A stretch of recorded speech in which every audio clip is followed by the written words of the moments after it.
গত 28শে ফেব্রুয়ারি জাতীয় নির্বাচন কমিশন চূড়ান্ত ভোটার তালিকা প্রকাশ করেছে। এই প্রকাশের পর দেখা যায় 60 লক্ষের বেশি মানুষ তারা বিচারাধীন অবস্থায় রয়েছেন। তাদের যাচাই পর্ব সম্পন্ন হয়েছে।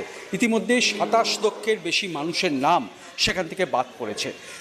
যাদের নাম বাদ পড়েছে তারা ট্রাইব্যুনালে যেতে পারেন, কারণ আদালতের নির্দেশে ইতিমধ্যে ট্রাইব্যুনাল গঠন হয়েছে। 19 জন প্রাক্তন বিচারপতিকে নিয়ে এই ট্রাইব্যুনালের কাজ শুরু হয়ে গিয়েছে।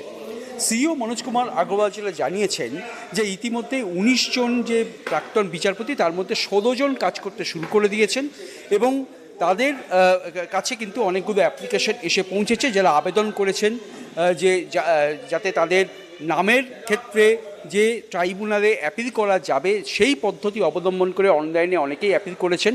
সেই বিষয়টা নিয়ে ইতিমধ্যে কিন্তু কাজ শুরু হয়েছে। তবে কতটা সংখ্যক হয়েছে সেটা নিয়ে এখনও পর্যন্ত জানাতে পারেননি সিইও মনোজ কুমার আগরওয়াল। ড্যাশবোর্ড তৈরির পরেই এটা জানানো হবে, এমনটাই তিনি জানিয়েছেন। এর পাশাপাশি যেহেতু দুদফা নির্বাচন রয়েছে আগামী 23 তারিখ এবং 29 তারিখে, অনেক ক্ষেত্রে হয় যে নির্বাচনের ক্ষেত্রে নিরাপত্তার একটা প্রশ্ন ওঠে। অনেককে হুমকি দেওয়া হয়, অনেককে মানে মারধরের অভিযোগ, ইলিগাল মদ বা বিভিন্ন যে টাকা, এই ধরনের ট্রানজাকশান, এই বিষয়গুলো যদি কেউ অভিযোগ জানাতে চান, বিশেষত নিরাপত্তা সংক্রান্ত, আইন শৃঙ্খলা সংক্রান্ত, তাহলে 1050-তে একটা টোল নাম্বার রয়েছে, কিন্তু তারপরেও একটা টোল ফ্রি নাম্বার করা হয়েছে, ডেডিকেটেড টোল ফ্রি নাম্বার।